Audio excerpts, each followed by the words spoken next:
Hey everyone, welcome to Sideshow's First Look. Today we're taking a look at the Taskmaster 6-scale figure by Hot Toys from Black Widow. The figure box greets us with an attractive slipcover decked out in a stunning combination of black and deep indigo, offset by a Black Widow symbol in lines of brilliant burnt orange. The symbol itself frames a window into the main box art, through which we can glimpse an image of Taskmaster's hooded mask as well as their signature shield. Those linear elements and the Widow logo wrap around to either side of the box. Lift off that slipcover and you'll find the fully revealed image of Taskmaster on the front of the art box, wrapping around to the box's left side. The right side of the box takes a minimalist approach with some smallish typography identifying the character and overlaying a glossy Taskmaster logo. Now let's open this thing up and see what's inside. Laying the tray on the table, we see the Taskmaster figure itself front and center, flanked by a variety of weapons, including Taskmaster's shield, their bow with a trio of arrows, a pair of swappable vambrace tops with extended blade effects, the sword, and an assortment of 5 hands. Below the figure's legs, you can just glimpse a hexagonal base emblazoned with the Black Widow title. Now let's lay all this out and get a better look at the accessories. Alright, you can see here out of the box the Taskmaster 6-scale figure in all of its glory, surrounded by all of its different accessories, including this fantastic recurve bow with a high degree of detail, 3 different arrows with 3 different arrowheads. We have 2 clawed hands, very reminiscent of Black Panther, 2 standard gripping hands, as well as a proprietary bowstring hand for drawing the recurve bow. Next to those hands, you see that we have 2 swap-out vambrace tops that will provide the figure with a bladed effect for fighting. We also have the sword and the shield. Let's go ahead and see what this figure is capable of and get a closer look at all of its great detail. Taking a closer look at the Taskmaster 6-scale figure, you can see the hood at the top is of course soft goods and the rim of it is wired for posability. That's very welcome. We can pull this down to give us an excellent view of the helmet, which is very menacing with that skull-like visage. There's some nice paintwork going on both in the face as well as around to the sides. The metallic qualities of it read not quite chrome, just a very fine polished steel look. This area right here is textured. This blue area is textured, looks really awesome, as do the goggles. Putting the hood back up just for effect, you can see that it leads down into a shemagh, which is a textured, sculpted shemagh. So it's not poseable, which is fine. You can see coming around to the back that leads into the backpack. Again, excellent detail on that backpack. Looks really tactical, really cool.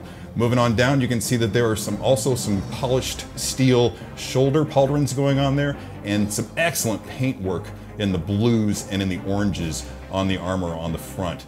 Continuing downward, you can see that there are a couple of different pouches flanking the figure on either side. Those are soft goods and padded from within, so there's something in there keeping them, allowing them to keep their form.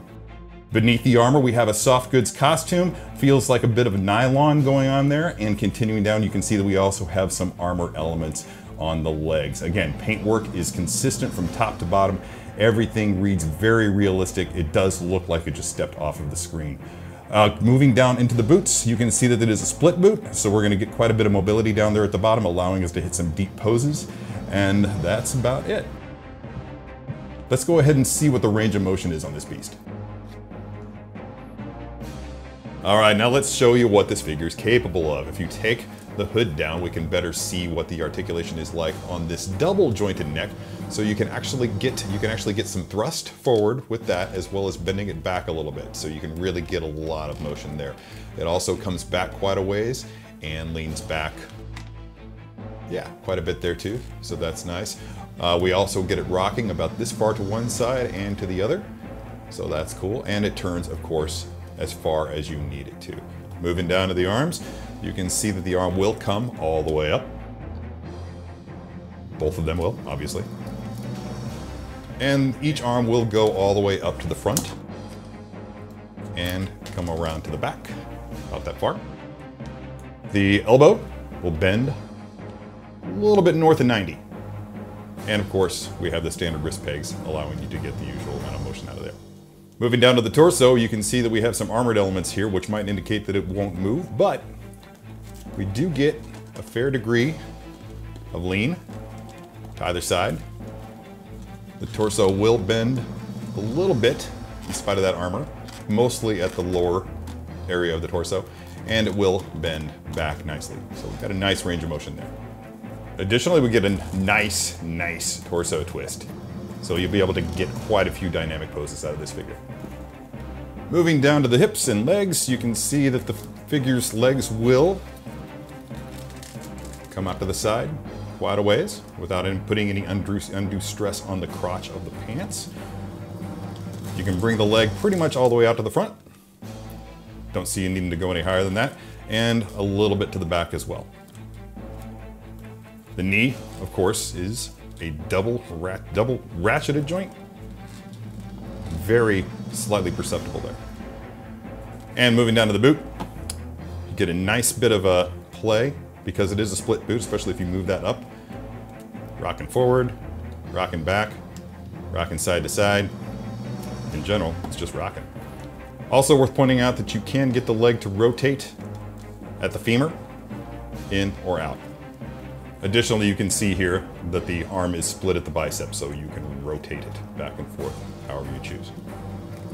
Taking a closer look at the accessories now, you can see here we have the swappable vambrace tops with the blades, the shield, and the sword. All of these elements have very nice paint weathering on them. As you can see, there's some weathering going on the steel elements of the vambrace tops. Nice paint weathering going on the shield, and this blade just looks very menacing. The shield will attach to either of Taskmaster's vambraces through a magnet on the underside of the shield. Here we also have that stunning recurve bow, as well as each of the individual arrows, as I said before, with 3 different arrowheads. And finally, in addition to the 2 fists that come with the figure, we have 5 swappable hands, including the aforementioned clawed hands, 2 standard gripping hands, and the bow drawing hand.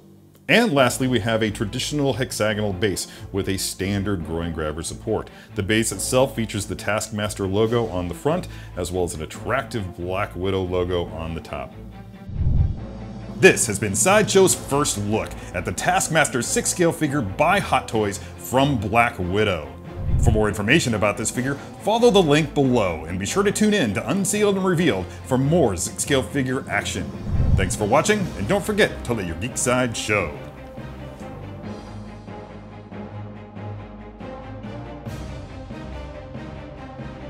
Did you enjoy that video? Be sure to subscribe by hitting the S icon on your screen and click the bell icon to be notified whenever a new video is posted. If you'd like more info on the items featured in this video, click the link provided under product info. Thanks for watching, and don't forget to let your geek side show.